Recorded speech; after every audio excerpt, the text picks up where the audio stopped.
Hey VCers, I thought I would do another Rolling Stones album review.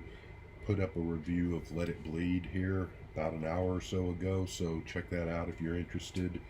Now I'm going to move on to the next album. Actually, this is going to be a two for one, even though I'm not going to really review the first album, but I wanted to go ahead and show it. This is a 1970 album. Get your yayas out, the Rolling Stones live album from their 1969 tour. I'm not going to go song for song on this, and I'm not going to review their other live albums because honestly, the majority of them aren't very good, to be honest. I'm also not a huge fan of live albums in general, but there are some that I really like, and this is one. This is a great quintessential live rock and roll album that everyone should have in their collection. So you do get a couple of older songs, Carol and Little Queenie, both Chuck Berry songs. Carol they covered on their very first album. Little Queenie, I don't remember. I think they did it somewhere, maybe not. The rest of this is all kind of 68 to 70-ish material, so not a lot of earlier stuff, but great live album. If you ever get a chance, check out the movie Gimme Shelter, which I think it's on Criterion now on DVD and Blu-ray, but great concert documentary, covers the whole Altamont and 69 tour and them recording parts of this next album I'm about to talk about, and worth seeing that movie, worth checking out this live album. So that is that. I'm going to move on to their next studio album after Let It Bleed, which of course is Sticky Fingers. Here's the cover. This is the copy that I bought back in probably 78 or 79 when I was probably like 8th grade or ninth grade, I think 8th grade. So the zipper long ago fell apart and fell out of there, but there's the cover. Some guy's crotch on the front, some guy's butt on the back. So that's your cover, I guess. And this album came out April 23rd of 1971. It went to number one in both America and England. Here's the inner sleeve. They also have their new label, Rolling Stone Records, which they would henceforth be with.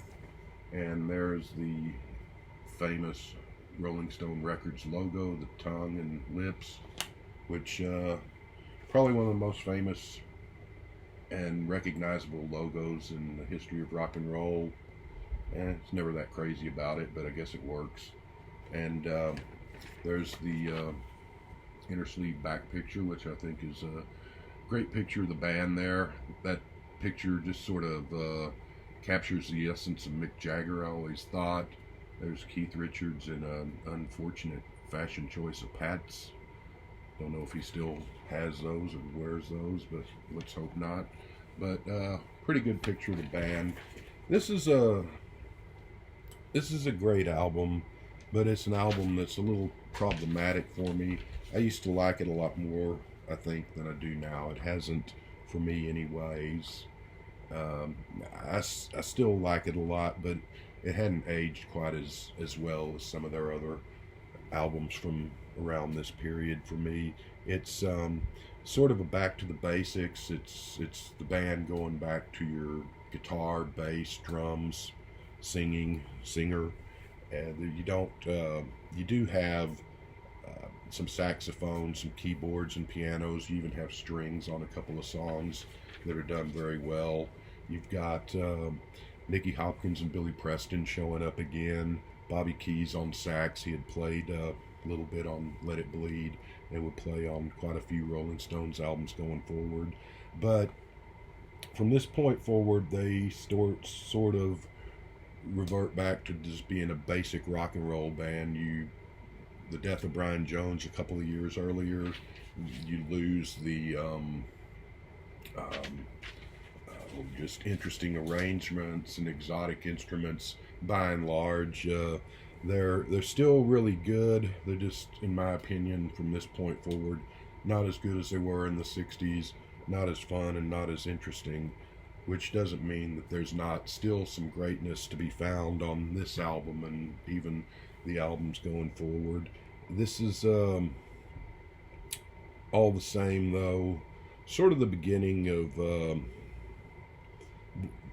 they're not there yet, but it's the beginning of sort of the decline of the band.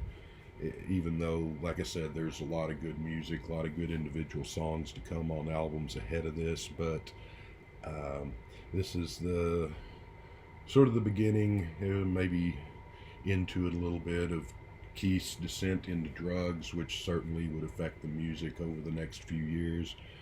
It's the beginning, somewhat, even though that would be a little more, a couple of years away, but beginning of Mick sort of becoming more interested in being the social butterfly and the jet set celebrity more so than concentrating on being an English rock star. That'll affect the music too. They also, and the Rolling Stones, even back in the 60s, were probably the least English feeling band of all the English bands, but they sort of lose their Englishness and just go more for, I don't know, American rock and roll type sound. And I mean, they were always deeply rooted in Americana with the blues and country and soul and stuff like that anyway from the beginning, but just more sort of just rock and roll, not as interesting as they used to be. The generic sound kind of starts to set in here. It really isn't so much evident here as it will be on the albums ahead here, but from this point out, I mean, but it's the seeds of it are here. And another thing, like I said, I loved this album when I got it, played it to death back when I was a kid, and this really shouldn't affect my judgment, but it's kind of hard for it not to. This is another album, this is an album that's just unfortunately full of songs that have been just driven into the ground from overplay and overkill of classic rock radio format. And whoever came up with the concept of classic rock format, along with whoever invented auto-tune, just on general principles, ought to be tucked away in jail for a long time, in my opinion. So try not to let that review taint my ranking, but a lot of these songs just have been played to death on the radio. It's funny how that works. I mean, because some things, I Want to Hold Your Hand, You Really Got Me, I Can See for Miles, songs that I've heard a billion times, and I can hear them a billion more, and I still love them. Some songs, like a couple of songs on here, something like Who Are You, that I just never need to hear again in my life. So strange how that works for some songs and not for others. But anyway, and this is sort of the beginning of their cock rock period. They're sort of devolving into a cartoon band to some degree. It's the beginning of them sort of they'd always been cutting edge with things like Get Off My Cloud, Let's Spend the Night Together, and songs like that. But I mean, this is sort of the beginning of just sort of titillation and shock value just for the sake of it, more than the sake of having anything really to say.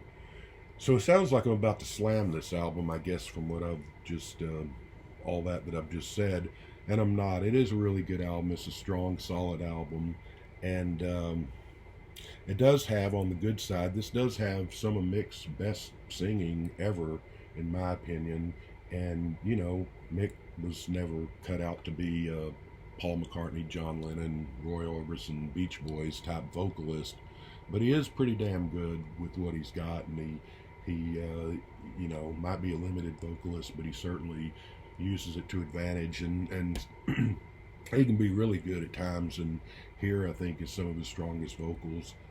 Keith, of course, sounds like a box of old rusty cans falling down the stairs when he sings, but there's a wonderful charm to Keith vocals too, which unfortunately there aren't a whole lot. He doesn't have a solo spot on this album, which is sad. Anyway, let's get on to track by track here. I think I've covered everything else. First song, side one, Brown Sugar, #1 song in America and England and a lot of other countries. Upbeat little rocker about slaves and rape and heroin and all sorts of stuff. I don't know, they're just having a little tongue-in-cheek there, let's hope. But it's a good song. It's got a good riff. It's starting to kind of recycle that Satisfaction Jumpin' Jack Flash, and they would be a lot worse on that going forward. So but there is a little bit of, okay, we've heard this before, boys. You're kind of starting to recycle, but it's say because this song is distinctive enough in its riff and all. Jagger sings the hell out of it. Some of the lyrics are fun. The cold English blood runs hot. The yeah yeah yeah woo at the end is bits are pretty exciting. I'm not going to say I hope I never hear it again, but having played this album a few times before I did the review, and I hadn't listened to this record it's been years, but having heard it again, it's like, yeah, it's good, but I think I can go another decade without hearing it. Unlike some songs that I just be fine if I never hear them again in my life. I probably will like to hear this again at some point, but not anytime soon. All that said, I don't want that to color my opinion, because it really shouldn't, but I'm going to give Brown Sugar an 8. But, you know, to be honest, if I was reviewing this album 30 years ago, I probably would have given it a 10, but today it gets an 8. Now we go on to the next song, Sway, which is a nice kind of a rocker ballad type of a song. Opens up just with musically, just kind of crashes right into the door and makes itself at home. It's got some nice backing vocals from Keith. It's got a really nice piano. It's got the string arrangement on it, which is pretty good. It's a kind of, like I said, it's an up-tempo rocker, but kind of a slow ballad feel to it at the same time.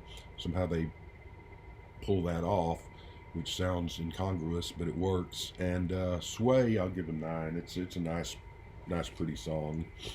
We move on to song number 3, that is Wild Horses.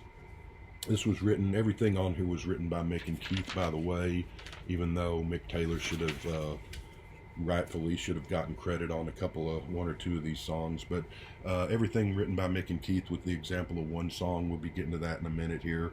But song number 3, Wild Horses, Mick and Keith composition. It was, they were hanging out with Graham Parsons, who had been in the Byrds and the Flying Burrito Brothers, round about the time this song was going through in its inception. So even though Mick and Keith wrote it, the Flying Burrito Brothers released a version of it. Nice version. Came out about a year or so before this album on one of those albums, on one of the Flying Burrito Brothers albums. Rolling Stones version's a little different, a little more soulful, nice little tasteful ballad of longing with a nice build-up throughout the song that sort of ramps up and builds up slowly throughout the song. Really good singing by Mick. Let's do some living after we've died. I always like that line. Wild Horses, going to get a 9 from me. We'll move on to the final song. No, I'm sorry, the second to final song on side 1. Can't You Hear Me Knocking? Never liked this when I was younger. It has grown on me some over the years. So it's an interesting song in that it's a pretty long song. It's 7 minutes and something. And originally it was only supposed to be, because you've got the song and then you've got this long play out where the band's just sort of jamming and Mick Taylor's going on the guitar and so forth. And they taped the song, which was supposed to be about 4 minutes or so, the vocal part of the song, and that was it. But then they just kept playing when they finished that take, and they didn't realize that they were still being taped. So when they found out that the engineer, whoever tapes the stuff, recorded the whole thing, they liked what they heard, and they just kept the 7-minute version. So it's got some nice saxophone, got some nice congas. Kind of sounds like a Santana song to me, even though the band has said that wasn't the inspiration behind it. It's nice enough. It's goes on a little too long, but it's a nice little jam. A lot of people really love this song, and I guess I can understand why. But to my ears, it's nice enough, and nothing more, nothing less. I'll give Can't You Hear Me Knocking a 7.5. Now comes the 5th song and the last song on side 1, and this is the only cover version on the album. You Gotta Move. which has an interesting heritage. It goes, nobody really knows who wrote the thing, but started out as a gospel song, and it's been around. There were recordings of it back in the late 40s and through the 50s. Sister Rosetta Tharpe and the Five Blind Boys of Alabama did versions. Sam Cooke did sort of a version in the early 60s. A lot of other people have done it. The Rolling Stones based their version off of a Mississippi Fred McDowell recording from 1965, which really they play it pretty close to his version. They don't, if you listen to the two side by side, they sound different, of course, but they're not too far different. This is the song that most people peg as the weak song on the album, and or the filler song. I always got a kick out of it. It was fun. Part of it, I remember my buddies and me being drunk and driving around way back in the good old days of the early 80s and singing this at the top of our lungs. It's kind of a goofy, fun song. The McDowell version, pretty good. The Rolling Stones are just sort of hamming it up and having fun with it. And yeah, it's filler, but it's fun filler. So I'll give it a 7. It's probably more of a 5 or a 6, but I got a kick out of it, and I can understand why a lot of people choose this as sort of the duff track on the album. I always liked it though. So 7 for me for You've Gotta Move. We go on to side 2. First song is Bitch. And so yeah, this is a great rocker. This I always thought this was, even back in the day, I always thought this was a lot better song than Brown Sugar. And I don't dislike Brown Sugar. It's just a good song. But Bitch is a really great rocker. You gotta mix it, Charlie. You gotta fix it. Salivate like a Pavlov dog. Just some great lyrics in there. Like how he says heart's beating louder than a big bass drum instead of a big bass drum. And it's just a funky circular groove that just winds and squeezes tighter and tighter as the song progresses. And you think it's how are they going to hold this together? It's all going to fall apart. But unlike that famous poem, in this case, the center does hold and they get through it. And it's just, it's got the horns, the trumpet, the sax, the guitars going at breakneck speed, and just winding and winding and circling and circling. And it's a great rocker. It's probably my favorite song on the album. I would say it gets a 10. Goes without saying. We move on to I Got the Blues. This is a good one. Kind of a grower for me. I liked it back. It took a few listens for me to appreciate it back when I was a kid, but I finally got it. And it's just a slow burn soul blues type of thing, sort of something you could imagine Otis Redding having sang. Some neat parts where Mick and Keith harmonize, sing together. Billy Preston's on it. It's always a plus. You got some really tasty organ from Billy Preston on there. I Got the Blues I'm going to give a 9.5 to. Now we move to the third song on side 2, which is Sister Morphine. This song was written by Mick and Keith and Marian Faithfull, Mick Jagger's girlfriend.